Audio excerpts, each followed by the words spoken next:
Alright,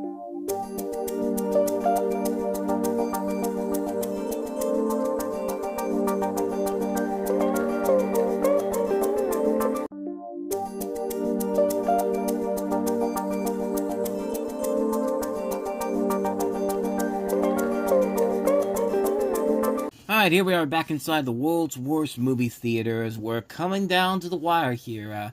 After this one, we will have only 5 more bad films to talk about. So, number 6 on this list of the 30 worst movies I have ever seen in my life is a movie that I recently took a look at on Time About the Movies about close to a year ago, and that is the infamous From Justin to Kelly.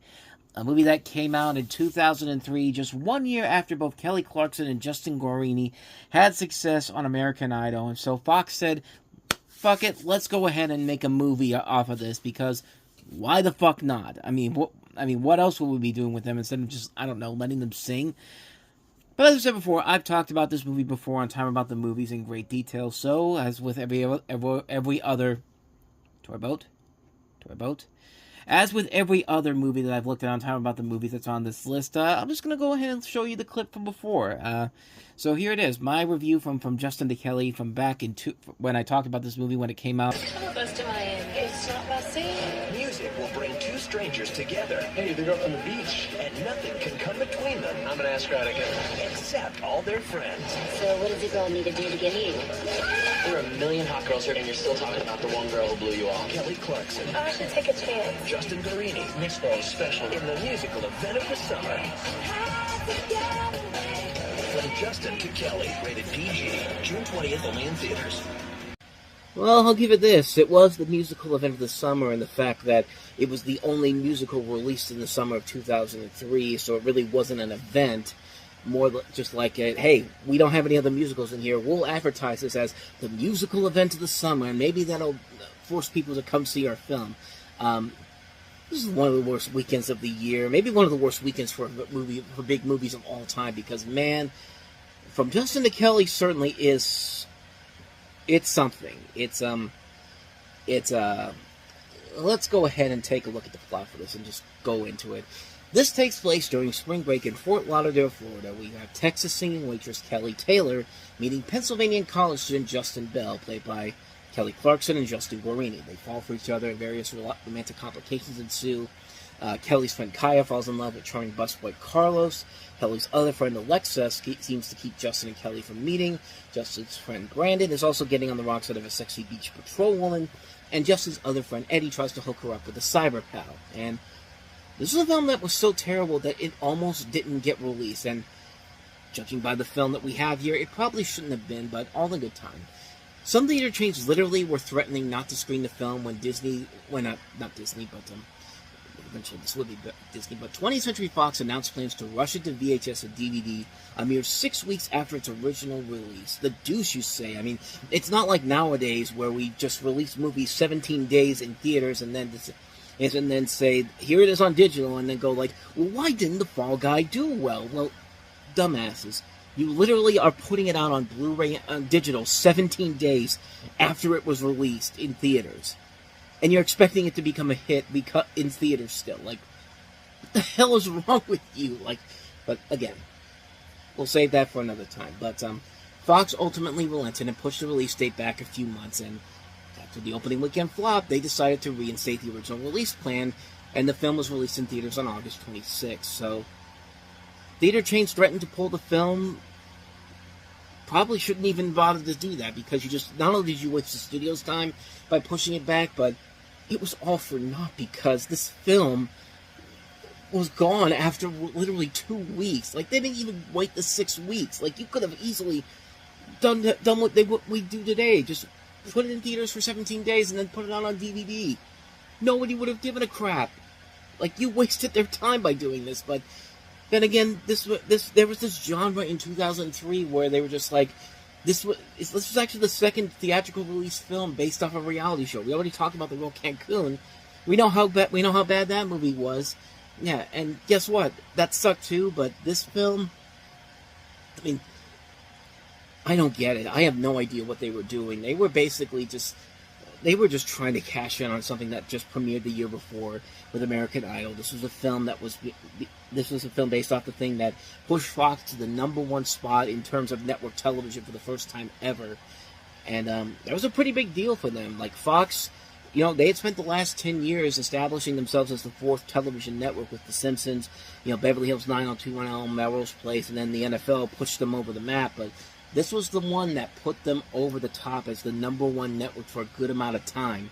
And don't get me wrong, Kelly Clarkson and Justin Guarini can be decent actors if you give them good scripts to work off. I mean, it's funny how Justin Guarini actually had a career, not in music, but in terms of those Dr. Pepper commercials when he was Little Sweet, and he's actually pretty hilarious in those. Yeah, it's far-fetched and over the top, but he's acting, he's coming off as humorous, and in this, he's just nothing. And in fact, everybody in this movie is just nothing. It's like Kelly Clarkson, she's too talented to be in a good movie like this. Like, what a waste of potential for this movie to have with these two people. These two people have shown they have more talent than this film is letting on, and really, I don't think it's their fault, because like I said before, it's nothing but a stupid cash grab in a year when American Idol already tried to cash grab people. Like, they didn't even wait a year after the show premiered to already premiere a spin-off called American Juniors, which also failed miserably. Like, just go ahead and listen to some of this from Kids in America, this version of Kids in America, and I'm just going to let you listen to some of this. Looking out a dirty old window, down below the cars and the city go rushing by. I sit here alone and I wonder why. I'm sorry I can't hear or see you guys, because I was literally ripping out my ears and my eyes after listening to that abomination. I mean, like, okay, not really, but can you blame me? Can you blame me? That was horrible. I almost did the exact same. I almost did that in real life when I saw that. I was just like, what the hell were they thinking? But you get the point. The movie is bad. It's terrible. It's rubbish. But the big question is, why does it even exist? Well, like I said, American Idol was a big hit at the time. But was it really that big of a hit that somebody at Fox said, you know what we need to do? We need to, that when we got this big TV success, let's make a movie around the two frontrunners who have had no acting experience up to this point. What could possibly go wrong? I mean, what's the point? It makes no sense whatsoever. You can just look at the trailer and know right off the bat that none of this shit makes any sense at all. And here's the thing that really worries me about this. Fox was thinking that this was going to be a hit. They actually put the money into it. They put a $12 million budget on this film. It made back $5 million. Where did that $12 million go?